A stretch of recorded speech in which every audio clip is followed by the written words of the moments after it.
अब ध्यान दो इसमें, अभी इसका डाटा एक्सपोर्ट होने के लिए टाइम लगता है, इसलिए तुमको ये ओपन करवाया मैंने लैपटॉप। राइट, हाँ ठीक है, जब भी इसका डाटा आएगा अगले महीने से, अगर मैं रहा तो ठीक, नहीं तो तुमको ध्यान देना इस बात पे।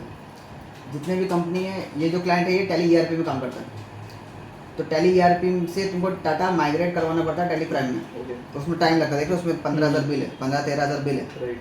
ठीक है, तो टाइम लगता है। तो डाटा आ गया, भले ही अभी काम नहीं कर रहे हो तो डाटा तुम उसको फोल्डर में रखोगे, डाउनलोड करके साथ में माइग्रेट भी कर लो। तुम्हारा पीसी में काम चल रहा है, दूसरे पीसी में माइग्रेट कर लो, ये पीसी में काम चल रहा है तो लैपटॉप में माइग्रेट कर लो। ठीक है, तो माइग्रेट करके रह जाएगा उधर ही वो। फिर जब काम करना होगा तुमको तो इतना टाइम वेस्ट नहीं होगा इसका। बराबर है। ठीक है, डाटा माइग्रेशन के बाद इसमें तुमको ई वे बिल अनेबल करवाना पड़ता है। ये लिखो जरा सा एक नया पेज पे, आदित्य एयर कंडीशनिंग में काम होता है। ठीक है, नाम बोल देते हैं। चल कोई नहीं, एडिट कर देंगे। ठीक है, तो खाली यही क्लाइंट है जिसके सारे चारों कंपनीज में तुमको एडिट करना है, डाटा माइग्रेट करना है ईआरपी से प्राइम में, लिखते जाओ साथ में। जैसे ही काम हो जाए, अपना माइग्रेट हो जाएगा इसका, उसके बाद तुमको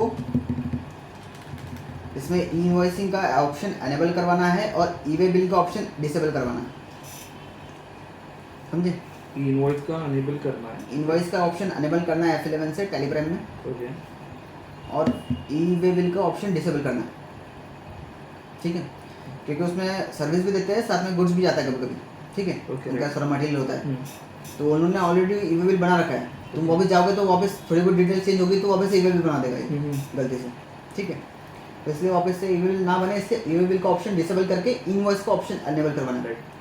पहले इनका मुरन था लोकेशन, अभी थाने हो गया, तो थाने से इनका बिलिंग जो फ्रॉम है वो थाने जाएगा। वो उसमें बता दो क्या डालना है तुमको। ठीक है, अब इसमें पूरे महीने के बिल रहेंगे, तकरीबन 20-30 ऐसे बिल रहेंगे शायद। तो तुमको बिल में A to Z चीज़ें चेक करनी है। सबसे पहले तुम्हारा स्टार्ट, एक बिल में जितनी चीज़ें रिक्वायर्ड होती है ना, तुमको मैंने जब बताया था हार्ड कॉपी में, सारी चीज़ें एक एक करके चेक करनी है। कैसे चेक करनी है बताता हूँ। सबसे पहले तुम्हारा क्या रहता है, invoice number. Right. Invoice number में कोई भी गैप नहीं होना चाहिए, वो लिखो। ठीक है,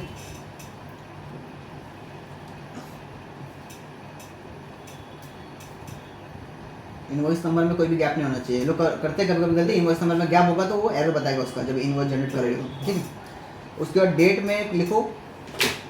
डेट में ना, अब जैसे आज क्या है, 7 अगस्त है। अभी हम कौन सा रिटर्न का काम, कौन से मंथ का काम कर रहे हैं, जुलाई का। जुलाई का, ठीक है, तो जुलाई की डेट का जो भी बिल होगा उसका इनवॉइस बन जाएगा, वो ऑटोमेटिक चढ़ जाएगा पोर्टल पे।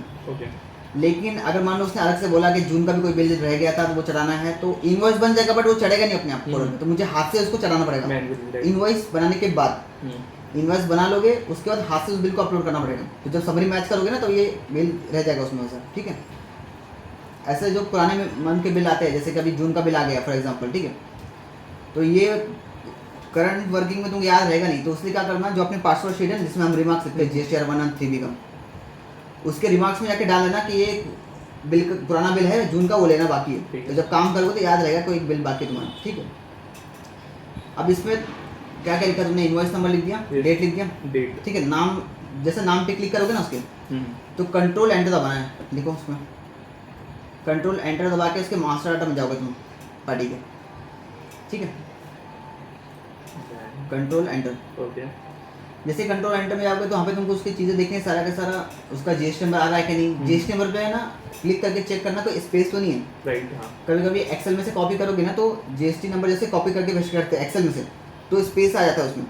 ठीक है, जैसे मेरा GST नंबर का जो लेंथ है वो इतना है, लेकिन तुम अगर एक्सेल से कॉपी करोगे तो वो लेंथ इतना हो जाएगा और वो फिर इनवैलिड बताएगा उसमें। ठीक है, पिन कोड जो अपलोड करते हैं हम, जो हाँ पिन कोड का प्रॉपर ऑप्शन होता है, पिन कोड का ऑप्शन होता है प्रॉपर स्टेट के नीचे, वहाँ पे पिन कोड में भी गैप नहीं होना चाहिए।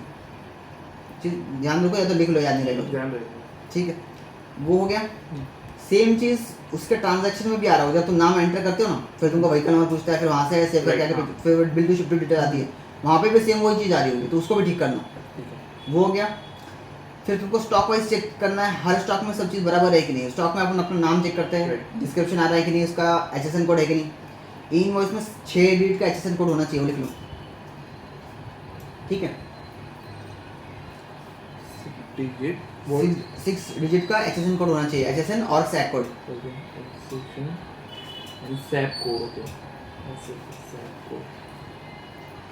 ओके, सैक को और नीचे ना रेट भी प्रॉपर होना चाहिए, क्या क्या रेट लग रहा है उस पर। अगर उस पर रेट स्पेसिफाई नहीं है तो स्पेसिफाई करना पड़ेगा,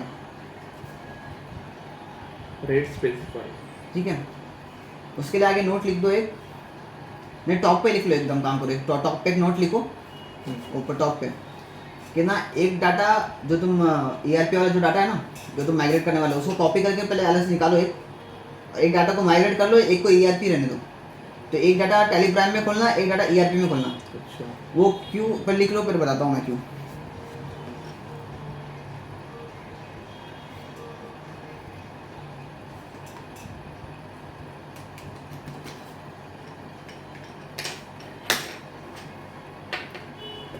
ठीक है। अब जब तुम ERP से डाटा एक्सपोर्ट करते हो, माइग्रेट करते हो प्राइम में, तो कोई सारी डिटेल्स है ना वो छुपा देता है, हाइड कर देता है, ठीक है। तो टैली ERP में तुम्हारे जैसे कि HSN कोड कभी कभी हाइड कर देता है, तुम्हारा GST का जो रेट होता है वो हाइड कर देता है कभी कभी, ठीक है, हमेशा नहीं बट कभी कभी हाइड करता है कुछ स्टॉक्स में। तो वो चीज़ें तुमको वहाँ से देख के डालनी पड़ेगी, वहाँ पे ऑप्शन दिखता है बट वहाँ पे कुछ ऑप्शन में तुमको यस करके जाओगे तब दिखता है ERP में, वो यहाँ पे हाइड हो जाता है, तुमको वहाँ से देख के यहाँ पे डालना पड़ेगा स्टॉक का क्या रेट है, ठीक है। वो हो गया, उसके बाद स्टॉक में सब कुछ तुमको ये चेक करना है। उसके बाद तुमको देखना है इसमें बिल टू शिप टू डाला है कि नहीं बराबर, बराबर, हाँ। वो हो गया, ओके। देन उसको सेव करना है और नो करना है, वो पूछेगा इनवॉइसिंग के लिए, फिर नो करना है वहाँ पे। ऐसे करते करते जितने भी बिल है उसमें, जैसे 20-30 बिल है, पूरे बिल को एक साथ चेक करो, सब में जो जो एरर आ रहा होगा वो ठीक करो। वो होने के बाद फिर वापस से पहले बिल से स्टार्ट करना है, उसको सेव करना, यस करेगा, यस डालना, इनवॉइस बनाना, ठीक है, समझे। पहले एक साथ तुमको जो भी जितने भी 20-30 बिल आ रहे होंगे सबका पहले एरर ठीक करना है, उसके बाद फिर उनका इनवॉइस बनाना है। तो वो लाइन बाय लाइन होता रहेगा। मान लो किसी बिल में अगर कुछ एरर आया तो उसको छोड़ो, आगे वाला बिल बनाओ, ठीक है। एक साथ तुम्हारे इनवॉइस बन जाएंगे। जो फिर एरर बचे वो तुमको एरर में आकर ठीक करना पड़ेगा। एरर का इनवॉइस कैसे जाते हैं हम टैली होम से DOG करके, ठीक है, DOG शॉर्टकट की दबाओगे तो वहाँ पे तुमको इनवॉइस दिखेगा। इनवॉइस में जाओ, पीरियड सेलेक्ट करो और फिर चेक करो कि कौन कौन से बिल में एरर है और क्या एरर है, उधर लिखा भी होता है क्या एरर है, ठीक है। थोड़ा सा पढ़ोगे इंग्लिश में तो वहाँ पे तुमको मिल जाएगा, ठीक है। ये चीज़ें लिखो फटाफट, उसमें कुछ नहीं समझेगा तो पूछो यार। इसका डाटा हमेशा जब भी आएगा तब एक्सपोर्ट माइग्रेट कर लेना, ठीक है। माइग्रेट नहीं करोगे ना ऐसे टाइम लेता है मिनट। आज कितना तारीख है, 7 तारीख है, तो आज इनवॉइसिंग वाला काम निपटाना है। 7-8 की तारीख में तुम्हारा इनवॉइस का काम तो एटलीस्ट निपट जाना चाहिए, क्योंकि अपलोड होने के लिए 1 दिन लगता है। मैं आज बनाऊंगा तो वो कल अपलोड होगी बिल, ठीक है। ऐसा नहीं कि 10 तारीख पे बैठे हो काम करने के लिए या फिर 9 तारीख पे बैठे हो। तुम मानो 9 तारीख पे बैठे हो, कुछ क्यूरी आ गई, तुम वो अकाउंटेंट को पूछोगे, वो अकाउंटेंट चली गई ऑफिस से, या फिर उसको भी टाइम लग रहा है ढूंढने में, तुम 1 और दिन लग जाएगा। ड्यू डेट पे काम अवॉइड करना है, ठीक है। ट्राई करोगे 7-8-9 तारीख तक तुम्हारा मोस्ट ऑफ काम हो जाए, समझ गए, ठीक है। अब इसका डाटा माइग्रेट होने दो, उसके बाद फिर मैं तुमको बताता हूँ।